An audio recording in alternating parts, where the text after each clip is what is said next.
तो सब लोग बात कर रहे हैं बड़ी बड़ी हाईटेक इलेक्ट्रिक कारों की, चमकदार स्टार्टअप्स की, है ना। पर भारत में एक बहुत बड़ा मौका जो उतना ग्लैमरस नहीं है, वो चुपचाप लोगों को अमीर बना रहा है। जी हाँ, हम बात कर रहे हैं ई रिक्शा क्रांति की। आइए आज इसी छिपे हुए बूम को समझते हैं। देखिए, मीडिया में तो हर तरफ बस टेस्ला और वैसी ही बड़ी बड़ी गाड़ियों की बातें होती हैं, लेकिन जमीन पर हकीकत वो बिल्कुल अलग है। असल में भारत के टियर 2 और टियर 3 शहरों में तो जैसे ई रिक्शा की बाढ़ आ गई है। ये असली क्रांति है जो बड़े शहरों की चकाचौंध से दूर असली भारत में हो रही है। तो चलिए इस बिजनेस मॉडल को थोड़ा करीब से देखते हैं। इसे समझने का सबसे अच्छा तरीका है गोल्ड रश के बारे में सोचना। जानते हैं, जब सोने की खोज हो रही थी तो सबसे ज्यादा पैसा किसने कमाया? सोना खोजने वालों ने नहीं, बल्कि उन्हें फावड़े और दूसरे औजार बेचने वालों ने। यहाँ भी कहानी कुछ वैसी ही है। तो फिर असली पैसा कहाँ है? रिक्शा चलाने में या बनाने में? नहीं, असली पैसा वो छिपा है स्पेयर पार्ट्स में।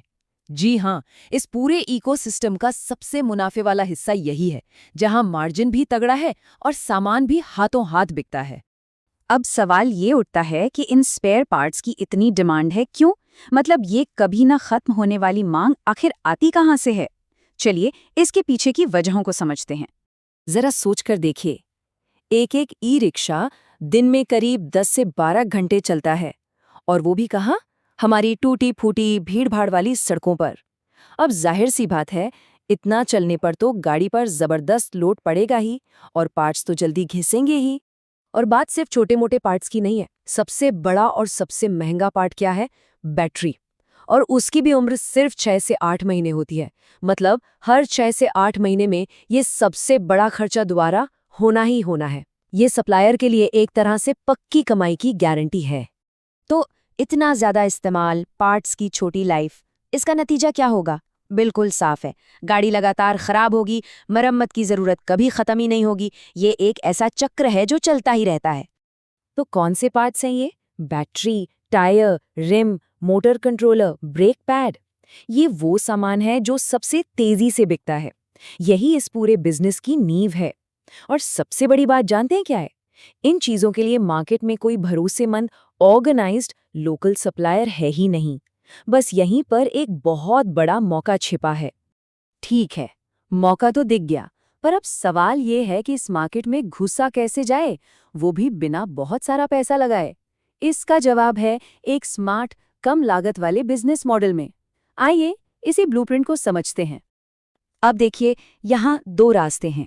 एक गलत तरीका, आप एक महंगा सा शोरूम खोलें और ड्राइवरों को सीधे सामान बेचने की कोशिश करें। और दूसरा सही तरीका, कम लागत वाला B2B ट्रेडिंग मॉडल अपनाएं और सीधे मैकेनिकों को टारगेट करें। हमें इसी दूसरे स्मार्ट रास्ते की बात करनी है। ये B2B ब्लूप्रिंट बहुत ही सीधा साधा है, सिर्फ 3 स्टेप्स। स्टेप 1, पार्ट्स किसी डीलर से नहीं, सीधे मैन्युफैक्चरर से खरीदें।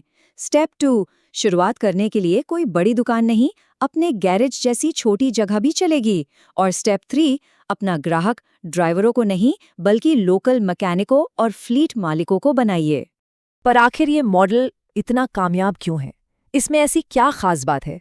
इसकी सफलता का राज छिपा है 3 चीजों में: स्पीड, भरोसा और जबरदस्त प्रॉफिट। चलिए देखते हैं कैसे।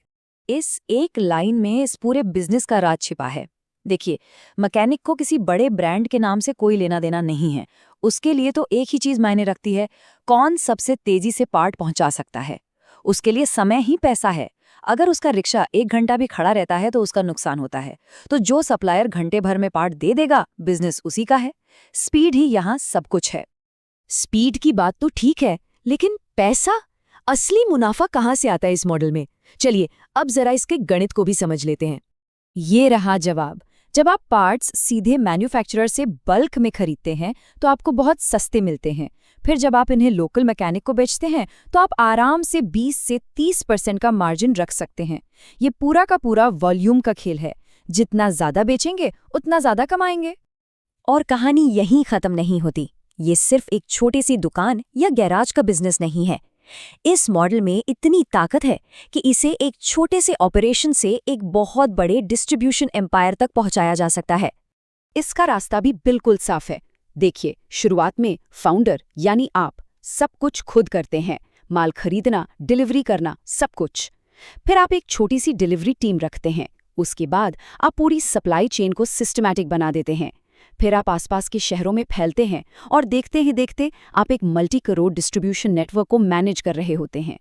तो भारत में ट्रांसपोर्ट का भविष्य सिर्फ महंगी इलेक्ट्रिक कारें नहीं है। असली भविष्य तो वो लाखों ई-रिक्शा हैं जो रोज आम लोगों को उनकी मंजिल तक पहुंचाते हैं। आज हमने जो सीखा वो सिर्फ ई-रिक्शा के बारे में नहीं है, ये एक सोच है। तो अब सोचने वाली बात ये है कि हमारी नज़रों के सामने दूसरे उद्योगों में ऐसे कौन से फावड़े और कुदाल छिपे हुए हैं जिन पर किसी का ध्यान नहीं गया है।